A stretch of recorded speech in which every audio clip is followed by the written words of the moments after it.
Hello friends, मेरा नाम है कुणाल और आपका फिर से स्वागत है मेरे इस कंप्लीट जावास्क्रिप्ट कोर्स में। तो आज हम देखेंगे एरर्स को।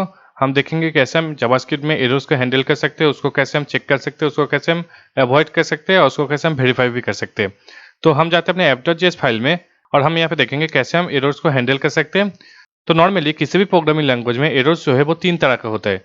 तो यहाँ पे जो सबसे पहला है सिंटैक्स एरर, सेकेंड है रन टाइम एरर और थर्ड है लॉजिकल एरर। तो हम तीनों को वन बाय वन देख लेते हैं क्या है और हम उसको कैसे अवॉइड कर सकते हैं। तो सबसे पहला है हमारा सिंटैक्स एरर। तो हम इसको देखते हैं।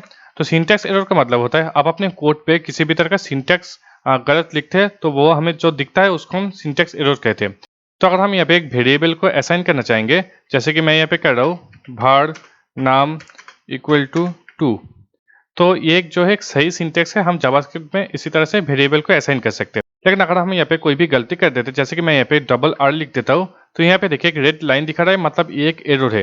तो इस तरह का एरर को हम कहते हैं सिंटैक्स एरर। तो सिंटैक्स एरर का अच्छी बात यह है कि आपका जो एरर है वो कोड एडिटर में ही दिख जाता है। आप चाहे VS कोड यूज कर रहे हो या फिर सबलाइन टेक्स्ट या फिर एटम यूज कर रहे हैं, तो जो भी सिंटैक्स एरर वाला एरर है वो हमें अपने कोड एडिटर पे ही दिख जाता है।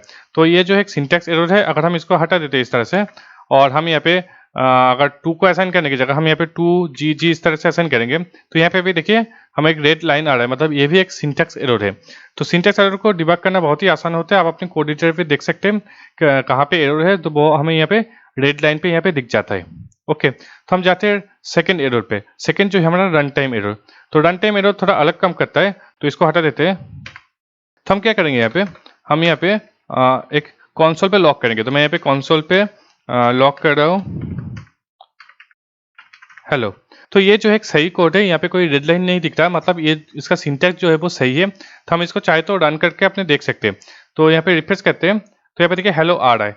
लेकिन मान लीजिए हम यहाँ पे लॉक की स्पेलिंग यहाँ पे गलत कर देते, तो मैं यहाँ पे लॉक्स कर देता हूँ।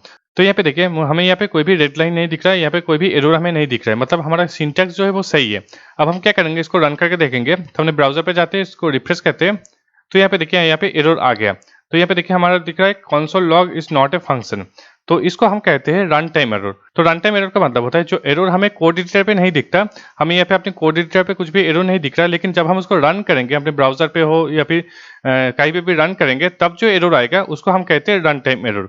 तो नॉर्मली ये जो स्पेलिंग मिस्टेक होता है या फिर कोई भी कोड एग्जीक्यूशन एरर होता है, तो जो भी एरर हम रन टाइम में फेस करते हैं उसको हम रन टाइम एरर कहते हैं। तो रन टाइम एरर को हम चाहे तो अवॉइड कर सकते हैं, वो हम बाद में देखेंगे। तो हम थर्ड ऑप्शन पे जाता है लॉजिकल एरर। तो लॉजिकल एरर को डिटेक्ट करना बहुत ही मुश्किल होता है। तो सबसे पहले हम देख लेते हैं लॉजिकल एरर है क्या। तो मैं यहाँ पे 2 वेरिएबल क्रिएट कर रहा हूँ। एक होता है ए को मैं न्यूमेरिक 1 असाइन करता हूँ और एक और होता है बी वेरिएबल, इसको मैं 2 असाइन कर रहा हूँ। और हम यहाँ पे क्या करेंगे, कंसोल पे देखेंगे ए प्लस बी यहाँ पे क्या आता है। तो मैं यहाँ पे कंसोल पे लॉक करूंगा ए प्लस बी। तो यहाँ पे देखिए ए का वैल्यू है 1 और बी का वैल्यू है 2, तो हमें यहाँ पे रिटर्न 3 आना चाहिए इस तरह से। अब हम क्या करेंगे, यहाँ पे देखेंगे कंसोल पे, तो कंसोल पे ये देखिए हमारा 12 आ रहा है। तो ये 12 क्यों आ रहा है, क्योंकि ये जो 1 और 2 है ये स्ट्रिंग है, तो इसमें न्यूमेरिकल फंक्शन हम नहीं कर सकते। ये जो स्ट्रिंग जो है दोनों कॉन्कैट होकर यहाँ पे आ गया, तो इसको हम कहते हैं लॉजिकल एरर। तो लॉजिकल एरर का मतलब होता है जो एरर हमें कोड एडिटर पे भी नहीं दिख रहा या फिर रन टाइम में भी नहीं दिख रहा, लेकिन हमें अपना डिजायर रिजल्ट नहीं मिल रहा, जो हमें एक्सपेक्टेड रिजल्ट है वो हमें नहीं मिल रहा, तो उसको हम कहते हैं लॉजिकल एरर। तो यहाँ पे देखिए हमारा सिंटैक्स जो है वो सही है, हमारा कोड का जो रन टाइम जो है वो भी सही है, लेकिन हमें अपना रिटर्न जो है वो गलत मिल रहा है, तो इसको ही हम कहते हैं लॉजिकल एरर। तो लॉजिकल एरर को डिबग करना बहुत ही मुश्किल होता है। आपको मैनुअली सर्च करना पड़ता है अपने कोड पे कहाँ पे गलती किया है, कहाँ पे आपका जो एरर आ रहा है, हमें यहाँ पे खुद ही मैनुअली उसको फिक्स करना पड़ता है। तो इसको फिक्स करने के लिए हमने यहाँ पे दोनों स्ट्रिंग इस्तेमाल किया है, तो स्ट्रिंग की जगह हमें इसको इंटीजर या फिर नंबर पे यूज करना पड़ेगा। तो मैं यहाँ पे इसको इंटीजर 1 या फिर नंबर 1 और नंबर 2 इस तरह से लिख देता हूँ। अब हम क्या करेंगे, रिफ्रेश करेंगे, तो यहाँ पे देखिए हमारा रिटर्न जो है 3 आ गया, हमारा लॉजिकल एरर जो है वो फिक्स हो चुका है। तो इस तरह से जो है हम लॉजिकल एरर को फिक्स कर सकते हैं और उसको हम सही कर सकते हैं। अब यहाँ पे देखिए हम यहाँ पे क्या करेंगे, अपना कस्टम एरर को अपने कंसोल पे शो करेंगे। तो कस्टम एरर का मतलब होता है हम खुद से कोई भी एरर को डिफाइन कर सकते हैं। तो जैसे कि मैं यहाँ पे कर रहा हूँ, एक वेरिएबल क्रिएट कर रहा हूँ नंबर 20। ओके, तो यहाँ पे देखिए हम यहाँ पे चेक करेंगे, अगर नंबर का वैल्यू जो है 30 से नीचे हुआ तो हमें यहाँ पे कंसोल पे एक एरर दिख जाएगा। तो कस्टम एरर को हम डिफाइन करने के लिए मैं यहाँ पे एक इफ स्टेटमेंट चेक कर सकता हूँ। तो मैं यहाँ पे लिख रहा हूँ नंबर अगर 30 से नीचे हुआ तो हम क्या करेंगे, कंसोल पे एक एरर को शो कर देंगे। तो उसके लिए हम क्या करेंगे, कंसोल डॉट एरर इस तरह से लिख सकते हैं और हम इसके अंदर एक मैसेज को लिख सकते हैं। तो मैं यहाँ पे लिखता हूँ नंबर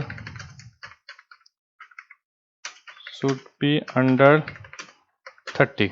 ओके, अब हम क्या करेंगे, रिफ्रेश करेंगे तो यहाँ पे देखिए नंबर शुड बी अंडर 30 दिख रहा है रेड कलर पे। रेड मतलब होता है यहाँ पे एरर, यहाँ पे जो क्रॉस साइन दिख रहा है मतलब यहाँ पे एक एरर आ गया है, हमें उसको फिक्स करना पड़ेगा। तो हम इसको ओपन करते हैं तो यहाँ पे देखिए हमें यहाँ पे और भी कुछ नहीं दिख रहा है, लेकिन यहाँ पे देखिए app.js हमारा फाइल का नेम जो है, हमारा फाइल का नेम जो है app.js यहाँ पे दिख रहा है और कोलन डाल के यहाँ पे 17 नंबर दिख रहा है। तो 17 जो है हमारा लाइन का नंबर है। तो हम यहाँ पे देखेंगे तो हमारा जो लाइन नंबर है 17, मतलब ये वाला लाइन पे हमारा एरर आया है।